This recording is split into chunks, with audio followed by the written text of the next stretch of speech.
欢迎来到新闻频道，明星们很高兴您订阅了该频道。有人在《藏海传》磕到肖战和黄觉，在仇恨和真心间考验导演功力。《藏海传》播出后，关于剧中肖战饰演的藏海与黄觉饰演的平津侯之间的情感张力成为观众热议的焦点。不是简单的君臣，不是单纯的敌人，而是夹杂着仇恨、诱惑、利用、试探，甚至一丝真心的复杂关系，令人欲罢不能。在观众刻生克死的同时，也给导演郑晓龙出了一道极难的题：如何在沉重的家仇国恨与暧昧拉扯之间拿捏尺度，让情节既不失逻辑，又能留足情绪空间。回望国产剧史，能在敌我关系中碰撞出高浓度情感张力的 CP 并不多见。肖战与黄觉这对仇敌 CP 却在火与冰之间燃起了不该存在的火花，被漂亮男孩骗得团团转的平津侯宇宙。如果说黄觉在现代剧新生中曾被井柏然饰演的漂亮小骗子骗得倾家荡产，那么在《藏海传》中，他则是再度陷入温柔陷阱。不过这一次不是金钱损失，而是命悬一线。平津侯表面上是权倾朝野、心狠手辣的权臣，实则内心深处对才学出众、容貌柔弱的青年藏海抱有复杂的情绪。藏海本就是带着灭门仇恨接近平津侯的，他的每一次示弱，每一分讨好，都是蓄谋已久的茶艺演技，而平津侯却在相处过程中渐渐动摇，在权谋的算计间流露出把他当成自己人的真情流露。从两人出狱马车中的试探，到平津侯夜闯火海救藏海，一切似乎都让观众开始怀疑，这段关系真的是单向利用吗？仇恨是主线， CP 感是副产品。值得一提的是，《藏海传》并未刻意营造这对危险关系的情感色彩，而是在剧情自然发展中，让人物之间的张力自行生长。在设定上，藏海本就是以报仇为目的而活，他与平津侯之间从未有过真正的信任，但也正因为这种带刺的亲密，才让他们之间的每一次靠近都仿佛踩在刀尖上。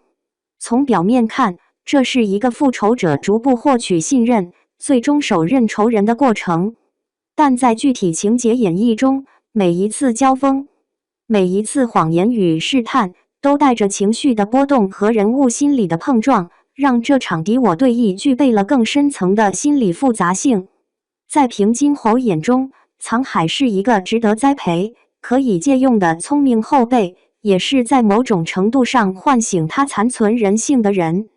而在藏海眼中，平津侯是必须除掉的仇人，但也是他潜伏10年、压抑10年所要博弈的唯一对手。他们之间没有爱情，但却有比爱情更尖锐的情感纠葛。为什么观众会刻上邪门 CP？ 从影视文本角度分析，这种仇人之间的火花其实并不罕见。但《藏海传》之所以能激发观众强烈的刻感，与两位演员的张力演绎密不可分。肖战在本剧中褪去了以往角色中的清澈与阳光，饰演的藏海是一个深藏不露、情绪极其克制的复仇者。他的每一个眼神都带着计算，但又不能失去少年人的纯净感，这是极难把握的度。而黄觉则用他一贯的深沉与压迫感，将平津侯的威严、狠辣与偶尔的柔情演绎得层层递进。当平津侯为藏海涉险入火场，当他在地牢中为藏海松绑，当他望着藏海眼中的挣扎，一言不发，这类桥段本是为了展现人物之间的心理战，但在演员演绎下，却带出了某种恨中带希的微妙气息。于是，科学家们自然开始上头，将平津侯视作被美貌男孩骗得团团转的受害者，甚至妄图洗白其一切恶行。此时，导演郑晓龙的一手清醒剂便显得格外重要。第一集的仇恨记忆，不能被遗忘的血海深仇。为了避免观众过度沉溺在 CP 幻想中，郑晓龙导演早在第1集就放下了重锤，男主藏海小时候的智奴一家被灭门，父母惨死，尸体无存。这场杀戮的主使正是平津侯，并且为了增强这段仇恨的重量，剧组特地请来钟汉良与陈妍希出演藏海的父母。短短1集就演出了足以令人铭记一整部剧的悲痛与惨烈。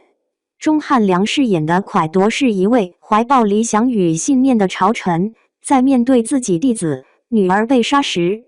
没有选择愤怒爆发，而是用沉默与眼神演绎内心的崩塌。这种静默的痛苦反而更能穿透观众的情感防线。陈妍希则饰演温柔坚定的母亲，在死亡来临前的抱子痛哭一幕，堪称全剧最为揪心的片段之一。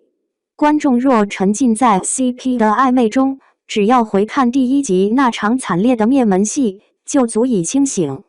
因为藏海的复仇并非感情用事，而是理性抉择，是10年隐忍刻在骨血中的誓言。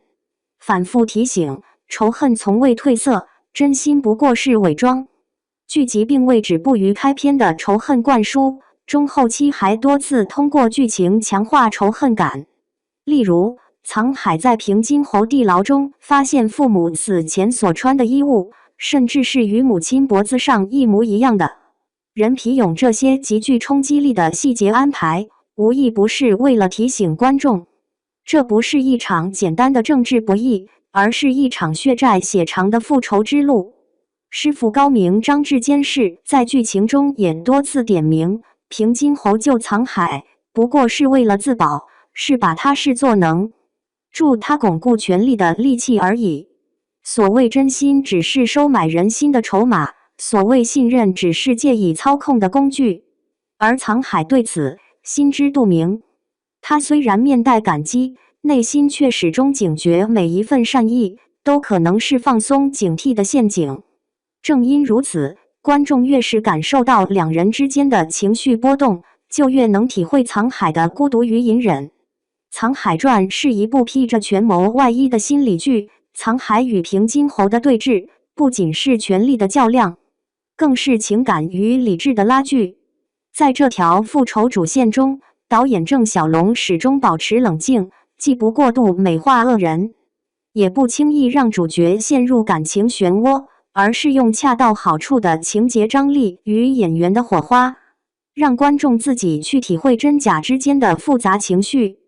或许有人会在他们的眼神交汇中看到恨意中的温柔，也有人会因为一场火场救人而生出他其实并不坏的错觉。但正如导演所设下的警钟，你可以动摇，但藏海不能。一部好剧不该只有干瘪的仇恨线，也不能让情感氛围取代理性逻辑。藏海传的成功在于它让人产生情绪，又能迅速拨乱反正，情绪与理智并行，沉浸与清醒并重，这才是真正顶级叙事的魅力所在。